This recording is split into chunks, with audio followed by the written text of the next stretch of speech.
House Democrats wrapping up their final preparations before the most anticipated congressional hearings in decades. Here with me, Congressman Ted Lieu. He's a member of the Judiciary Committee, and he will be questioning Robert Mueller tomorrow. Congressman, so good to have you on. Thank you so much. Thank you, Don. Honored to be with you. So you guys have had a busy day, right, in preparations? We have. Busy 2 weeks. Yeah, so tell me about what can you tell us? Well, before the mock hearing today, each of us had mock interviews with Judiciary staff. We reviewed the relevant parts of the Mueller report. We're ready to go. Okay. So the DOJ told Robert Mueller to stick to what's in the report. But just tonight, the House Intelligence Chairman Adam Schiff sent a letter to the DOJ objecting. And here's what he writes. He says, the DOJ letters attempts unduly to circumscribe your testimony and presents yet another attempt by the Trump administration to obstruct the authorized oversight activity and legitimate investigations of the committee. The committee categorically rejects the department's overly expansive and baseless prophylactic assertions of executive privilege in all of its various forms. Do you expect him to invoke executive privilege tomorrow? I do not. And Special Counsel Mueller doesn't have to listen to the DOJ. He's a former employee. But I think the American people should be asking, what is the Trump administration trying to hide? Why are they so scared of Robert Mueller saying whatever he wants to Congress and the American people tomorrow? The most important answers you're hoping to get from Robert Mueller? We don't need Robert Mueller to say anything breathtaking. We just need him to highlight the main parts of the Mueller report because it is so devastating.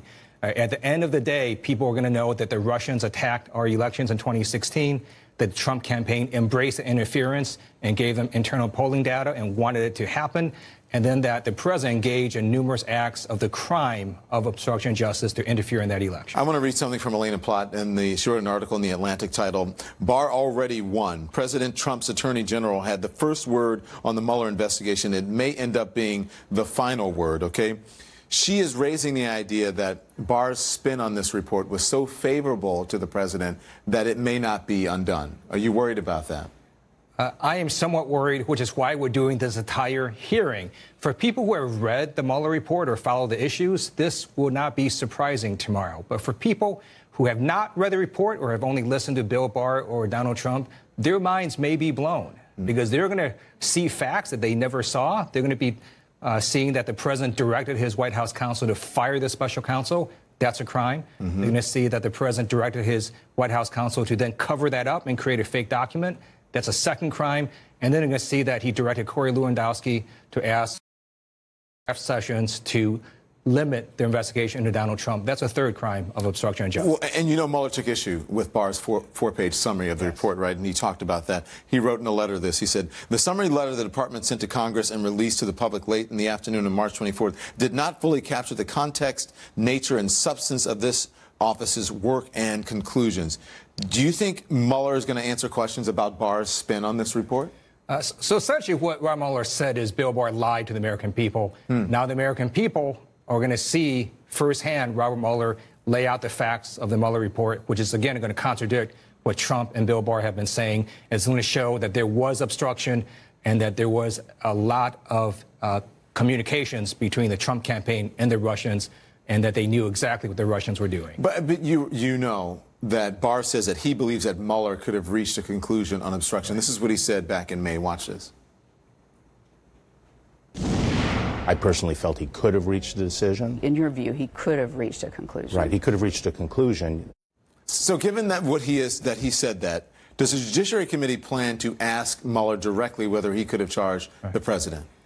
Well, think how ironic Bill Barr's statement is, because now he's telling Mueller he can't answer that question. He doesn't want Mueller to go beyond the four corners of his report.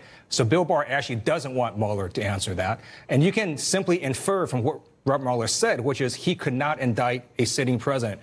Why would Robert Mueller say that? Because he had all this evidence showing that he could indict a president, but for the OLC memo, Department of Justice guidelines saying he could not. I want to turn now to the president's attacks on these four congresswomen of color. You heard what he said about them last week and what he's been saying. And he released a campaign video last week that ended with one squad under God. And then this happened during his remarks today in Washington. Here, watch this. So above all else, we know this, that in America, we don't worship government, we worship God.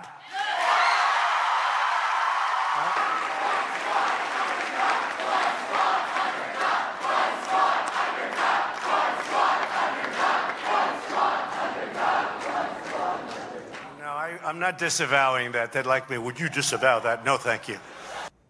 What's your reaction?